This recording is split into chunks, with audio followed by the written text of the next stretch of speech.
ओम नमो भगवते वासुदेवाय नमः। दूसरा अध्याय श्लोक 29। आश्चर्यवत् पश्यति कश्चिदेनमाश्चर्यवद्वत्ति तथैव चान्यः आश्चर्यवच्चैनमन्यः शृणोति श्रुत्वाप्येन वेद न चैव कश्चित्। व्याख्या। आश्चर्यवत् पश्यति कश्चिदेनम, इस देही को कोई आश्चर्य की तरह जानता है। तात्पर्य यह है कि जैसे दूसरी चीजें देखने, सुनने, पढ़ने और जानने में आती हैं, वैसे इस देही का जानना नहीं होता, कारण कि दूसरी वस्तुएं इदंता से जानते हैं, अर्थात वे जानने का विषय होती हैं।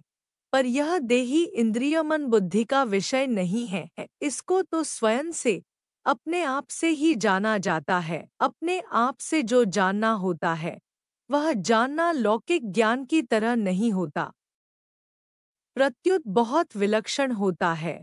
पश्यति पद के दो अर्थ होते हैं, नेत्रों से देखना और स्वयं के द्वारा स्वयं को जानना। यहाँ पश्यति पद स्वयं के द्वारा स्वयं को जानने के विषय में आया है। जहाँ नेत्र आदि करणों से देखना होता है, वहाँ दृष्टा, दृश्य और दर्शन, यह त्रिपुटी होती है। इस त्रिपुटी से ही सांसारिक देखना जानना होता है। परंतु स्वयं के ज्ञान में यह त्रिपुटी नहीं होती, अर्थात स्वयं का ज्ञान करण सापेक्ष नहीं है। स्वयं का ज्ञान तो स्वयं के द्वारा ही होता है, अर्थात वह ज्ञान करण निरपेक्ष है। जैसे मैं हूँ, ऐसा जो अपने होनेपन का ज्ञान है, इसमें किसी प्रमाण की या किसी करण की आवश्यकता नहीं है। इस अपने होनेपन को इदंता से अर्थात दृश्य रूप से नहीं देख सकते। इसका ज्ञान अपने आप को ही होता है। यह ज्ञान इंद्रियजन्य या बुद्धिजन्य नहीं है। इसलिए स्वयं को जानना आश्चर्य की तरह होता है।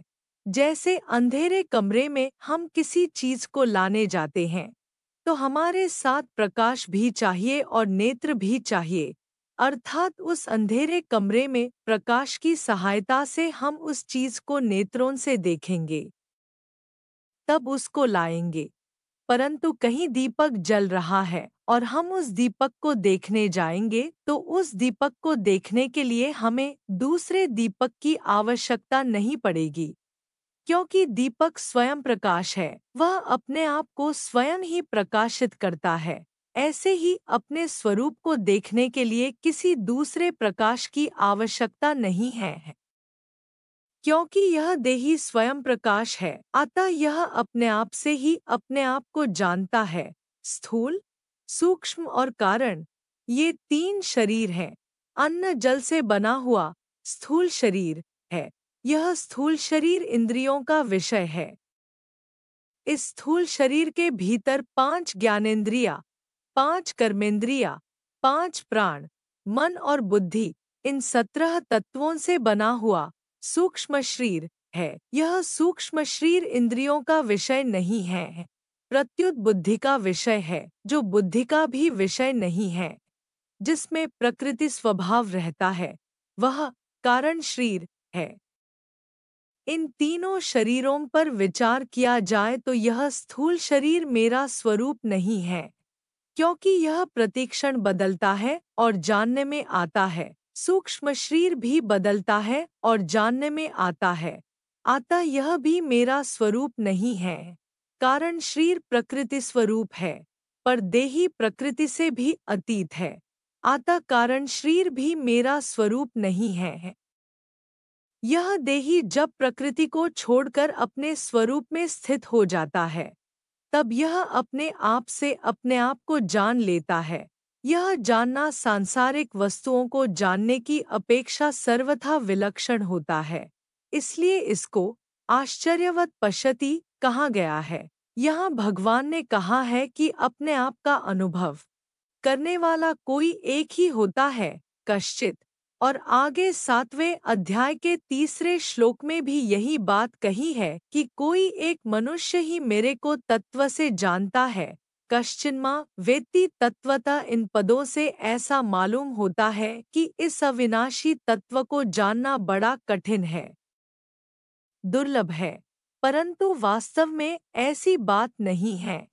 इस तत्व को जानना कठिन नहीं है, दुर्लभ नहीं है। प्रत्युत इस तत्व को सच्चे हृदय से जानने वाले की इस तरफ लगने वाले की कमी है। यह कमी जानने की जिज्ञासा कम होने के कारण ही है।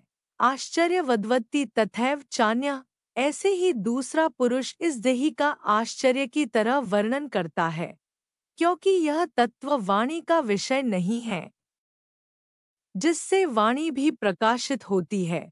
वह वाणी उसका वर्णन कैसे कर सकती है?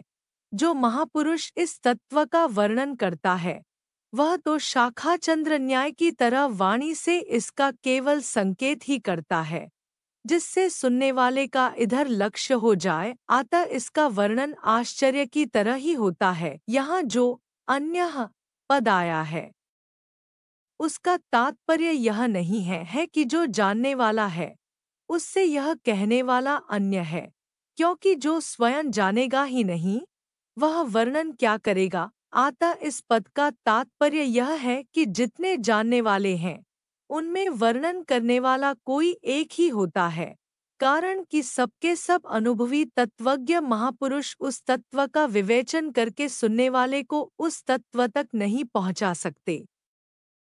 उसकी शंकाओं का, तर्कों का पूरी तरह समाधान करने की क्षमता नहीं रखते। अतः वर्णन करने वाले की विलक्षण क्षमता का द्योतन करने के लिए ही यह अन्यः पद दिया गया है।